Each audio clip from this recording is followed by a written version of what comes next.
In 1921, Uri Greenberg published in Lemberg his third book, Mephisto. It was an exceptionally long Yiddish poem, composed of an arrangement of 54 individual poems, consisting of a total of 1,900 lines. While each poem could stand alone, together they present a chaotic and conflicted picture of reality, of a world devoid of faith in God. It was the satanic figure of Mephistopheles who filled that void, imposing pessimism and despair, wars, diseases, and loneliness upon the world, causing human beings to constantly doubt their chances for happiness.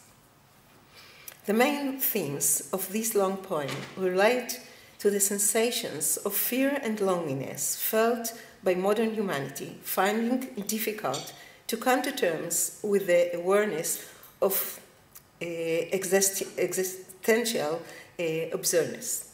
Humanity, out of despair and bewilderment, has aroused apocalyptic feelings and atmosphere of the end of the world, Weltende. Meanwhile, in the background, there is an urban industrial reality characterized of drunkenness and lust, alongside of confusion, suffering, and despair, typically of Europe following World War I. All this similar to the process outlined of Oswald Spengler in his book The Decline of the West, awakened feelings of pessimism and emptiness. By the time Greenberg arrived in Warsaw at the end of the year, he was already a familiar and esteemed poet. In 1922, he printed the second edition of Mephisto with a number of small additions and changes. The greatest change in that edition was its elegant design, including a portrait of Greenberg drawn by the constructivist graphic artist Henryk Bar-Levi.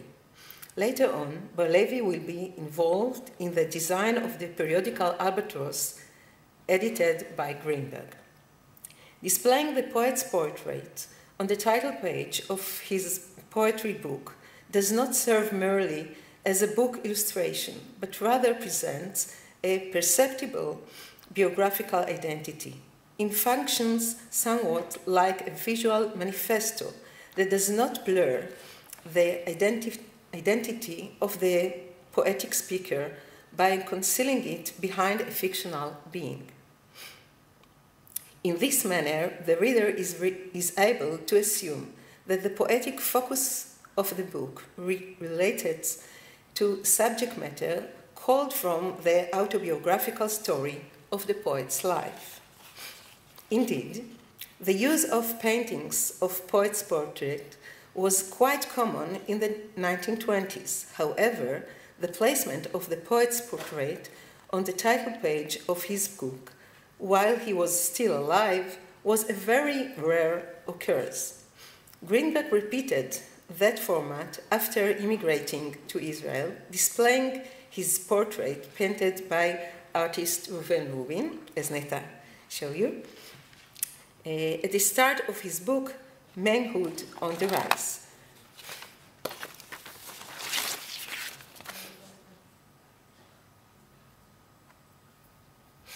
In regard to the long poem Mephisto, one may say that the essential identification of the speaker with that of the biographical poet is significant, especially when studying the creation of the image of the speaker against the polyphonous background typifying this poem.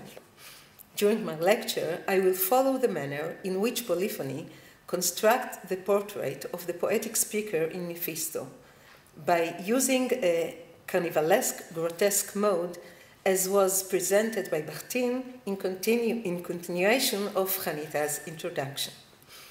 According to Bachtin, in carnivalesque, grotesque text, the stupid become wise, the slave is crowned as king, while the king becomes a beggar. At all the levels, the domains become mixed up.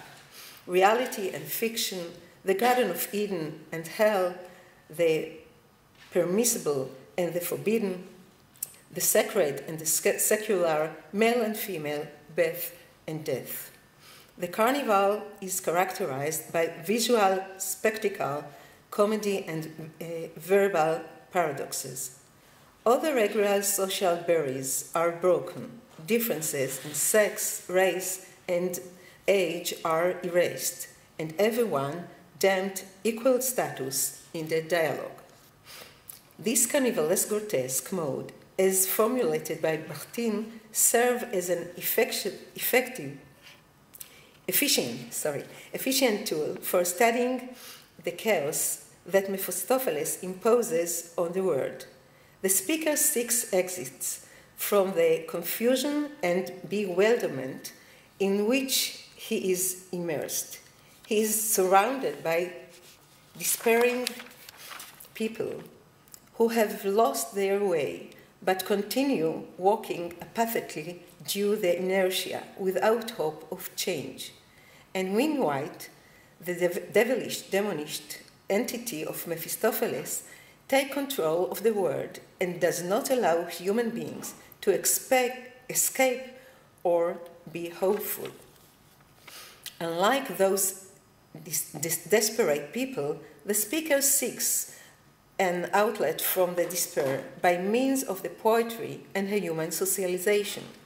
However, Mephistopheles lurks everywhere and squeezes in to instill doubt into human thoughts about the likelihood of finding happiness. Mephistopheles is a secret partner in all that is negative, in dark deeds.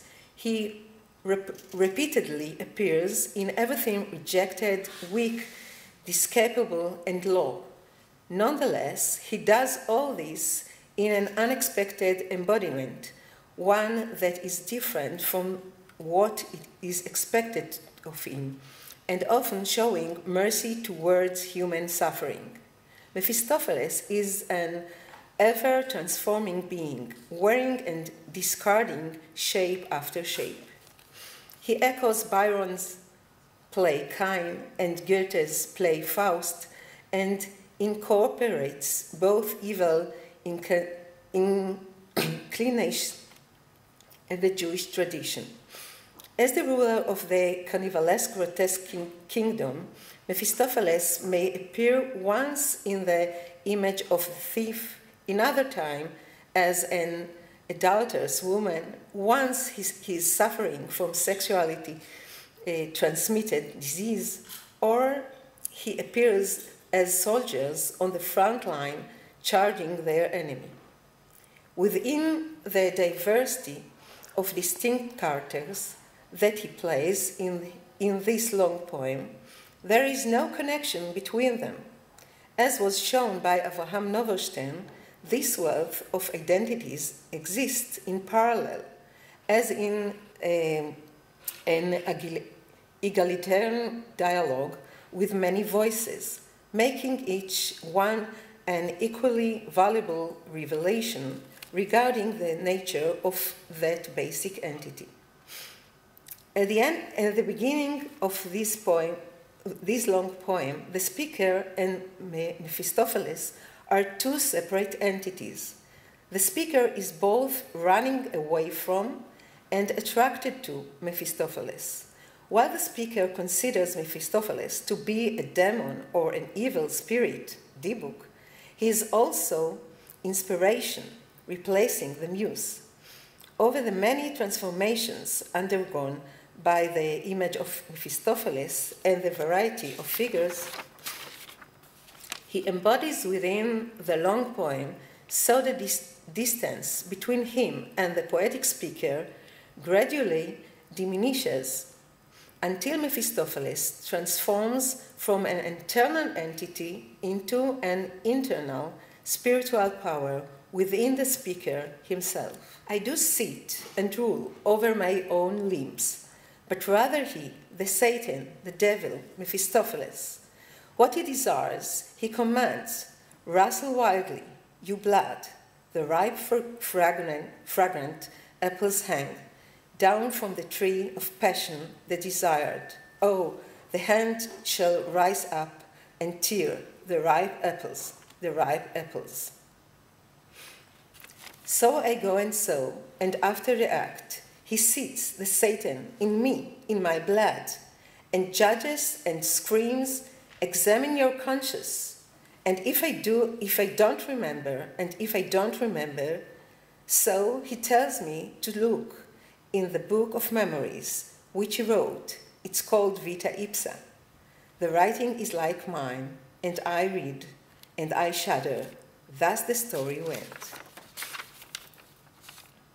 In conclusion, the carnivalesque and grotesque modes are indicative of protest, subversive and revolutionary, such that they serve Greenberg's anti-establishment personality well and suit the rebellious nature of his long poem Mephisto.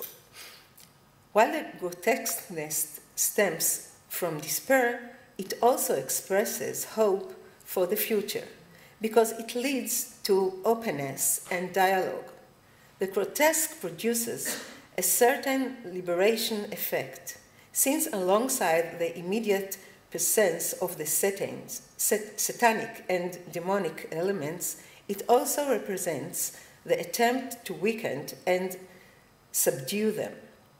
In this way, by means of portrayal of Mephistopheles, Greenberg was able to attempt to control those very basic elements in reality and his surrounding elements by which he felt threatened. Thank you.